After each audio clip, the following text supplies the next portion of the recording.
ओम श्री गुरु सत्ताई नमः। गुरुदेव माता जी को हृदय में साक्षी रखते हुए आज पुनः सपने झूठे भी और सच्चे भी पुस्तक का स्वाध्याय करते हैं, जिनके लेखक पंडित श्री राम शर्मा आचार्य जी हैं। आज डे 12 में चलते हैं, जिसकी हेडिंग है स्वप्नों द्वारा शरीर मन के रोगों और विकारों का निदान।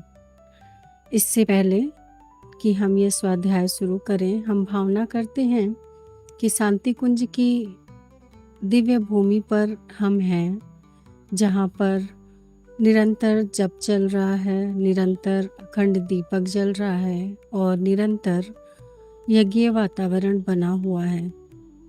वहाँ की दिव्य भूमि से ऊर्जा लेते हुए हम ये स्वाध्याय करेंगे, ताकि हम जो भी पढ़ें वो हमारे अंदर संव्याप्त हो जाए, उसको हम अपने जीवन में अपना सकें। आइए इसी भाव से ये स्वाध्याय स्टार्ट करते हैं। स्वप्न हमारी अंतः चेतना और प्रकट चेतना का पारस्परिक संभाषण है, जो सांकेतिक भाषा में रहस्यमय लिपि में संपन्न किया जाता है। राजनीतिक दूतावासों में, सेना में प्रायः रहस्यमय संवाद इस रहस्यमय ढंग से भेजे जाते हैं कि वांछनीय व्यक्तियों के अतिरिक्त कोई बाहर का आदमी उसे सुन और समझ न सके। यहाँ पे यह बताया गया है कि जो हमारी अंतः चेतना है, जो जिसे हम अवचेतन चेतना भी बोलते हैं, यह स्वप्न जो होता है और जो हमारी मन स्थिति, जो हमारी स्वचेतना है, सामने की स्थूल चेतना है, और जो अवचेतन चेतना, इन दोनों के बीच का पारस्परिक संवाद होता है यह स्वप्न। इसमें संभाषण और संवाद की बात कही गई है। इन दोनों के बीच की एक स्थिति जब बनती है, जो स्वप्न आते हैं, उससे हमें बहुत कुछ पता चलता है। लेकिन इन दोनों में जो एक संवाद होता है वो सांकेतिक भाषा में होता है, जिसे नॉर्मली हम नहीं समझ पाते हैं। इसको अच्छे से समझें। तो जब हम स्वप्न देखते हैं तो बहुत बार स्वप्न का अर्थ नहीं पता चलता।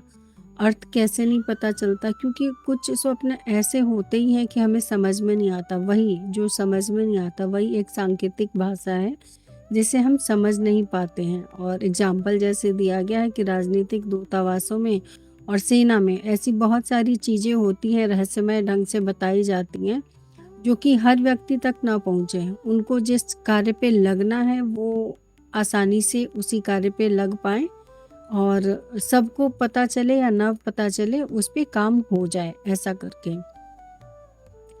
टेलीग्राम की डैमी खटकती है।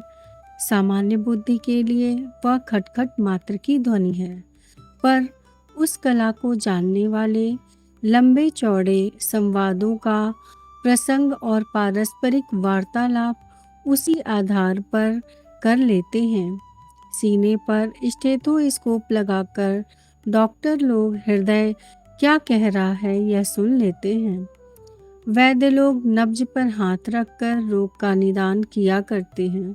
सर्वसाधारण के लिए यह जानकारी सुलभ नहीं, पर विशेषज्ञों के लिए सांकेतिक भाषा बहुत कुछ बातें बता देती हैं। यहाँ पे कई सारे एग्जाम्पल दिए हैं गुरुदेव ने। जैसे डॉक्टर लोग स्टेथोस्कोप लगा के ये समझ लेते हैं कि चेस्ट में कंजेशन है, क्या है, हमारे हार्ट की स्थिति क्या है। और वैद्य लोग जो है नब्ज नाड़ी पकड़ करके पता कर लेते हैं कि क्या प्रॉब्लम है। उसी तरीके से ये जो स्वप्न होते हैं वो वैसे ही कुछ संकेत देते हैं, जो हर किसी को नहीं पता चलता। लेकिन जो स्वप्न के जानकार हैं, जो इस तरफ की जानकारी बहुत अच्छे से रखते हैं, उनको हर स्वप्न को डिकोड करने आ सकता है, उसकी बहुत अच्छे से वो बता सकते हैं। स्वप्नों की भाषा भी ऐसी है, उन्हें निरर्थक नहीं समझना चाहिए। जिस प्रकार दर्पण के सहारे हम अपना चेहरा देख सकते हैं, उसी प्रकार स्वप्नों के आधार पर शरीर और मन की भीतरी परत किस स्थिति में है उसकी झांकी कर सकते हैं। मोटी परख तो उतली जानकारियां ही दे पाती हैं।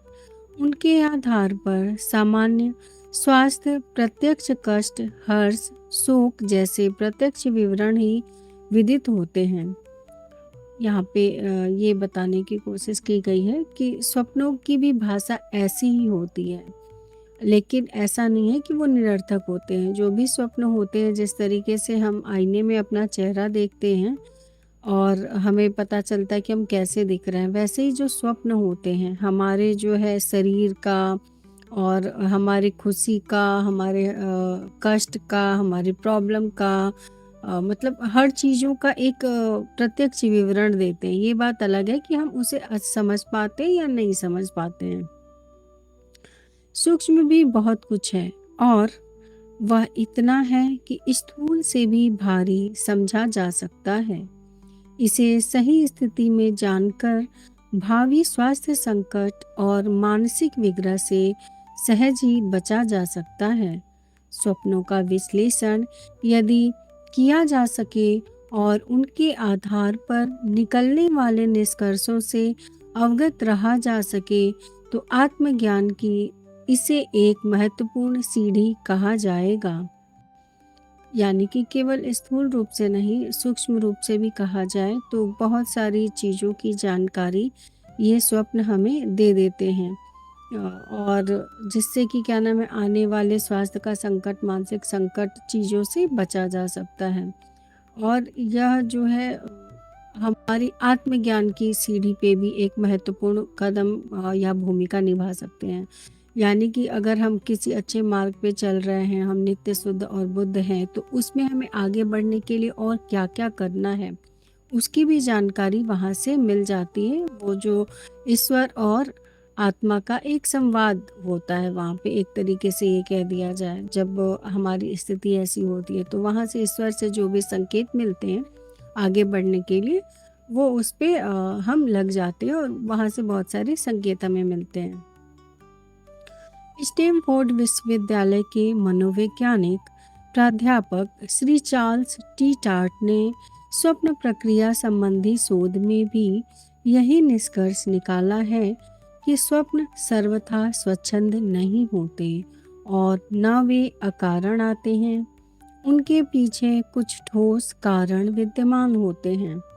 हाँ, वे सीधे साधे तरीके से नहीं, वरन पहेली बुझौल की तरह कुछ विचित्र वेशभाषा बनाकर आते हैं और हमारी बुद्धि को चुनौती देते हैं कि उनकी रहस्यमयी गतिविधियों को समझ सके और सन्निहित कारणों को समझकर अपनी शारीरिक मानसिक गतिविधियों के तोड़ मोड़ का परिचय प्राप्त कर सके।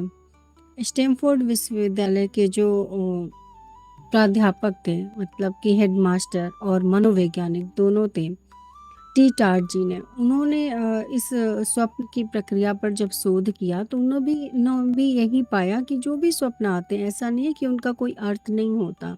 ये बात अलग है कि हम उसे बहुत अच्छे से हम खुद स्वयं से नहीं जान पाते हैं, लेकिन वो एक तरह से पहेली की तरह होता है, जिसको जो सुलझा सकता है वो तो सुलझा सकता है, लेकिन जो नहीं सुलझा पाते उनके लिए वही बुझावल ही रहती है। तो और ऐसी चीज़ों के संकेत होते हैं जिससे हम मानसिक स्तर पे बहुत आगे बढ़ सकते हैं। अपने स्वास्थ्य को लेकर भी कैसे कैसे संकेत आ रहे हैं हम जान सकते हैं। स्वप्न ऐसे ही होते हैं। रूस की सोवियत स्काया रशिया पत्रिका में डॉक्टर कत्सफिन का एक लेख छपा है, जिसमें उन्होंने लिखा है कि मस्तिष्क में ऐसी अद्भुत शक्ति है कि वह शरीर में भीतर ही भीतर चल रही रुग्ण गतिविधियों को पहले से ही जान लेता है और स्वप्नों के आधार पर यह संकेत देता है कि स्वास्थ्य की स्थिति इन दिनों कैसी चल रही है और उसका मोड़ किधर जा रहा है। वे कहते हैं कि स्वप्न न आना अस्वस्थता की निशानी है। जब शरीर की नाड़ियों और अंतः प्रक्रिया की बारीक रिपोर्ट मस्तिष्क को देना बंद कर देती हैं, तब सपने दिखना बंद हो जाते हैं। यानी कि स्वप्न जो होते हैं हमें बहुत ज़रूरी होते हैं। अगर हमें स्वप्न नहीं आ रहे हैं यानी कि ये हमारी स्वस्थता की निशानी नहीं है। ये बात तो बिल्कुल भी पता नहीं थी। और इसमें ये भी बताया कि डॉक्टर कट्सफिन जो हैं, सोवियत स्काया रसिया की पत्रिका में, रूस से जो थे, उन्होंने उसमें ऐसा लिखा है कि जो हमारे शरीर में रोग चल रहा है या प्रॉब्लम चल रही है, या स्वास्थ्य की दृष्टि से या मानसिक स्थिति से कुछ भी जो भी चल रहा है, वो सबकी जानकारी जो है स्वप्न हमें देते हैं।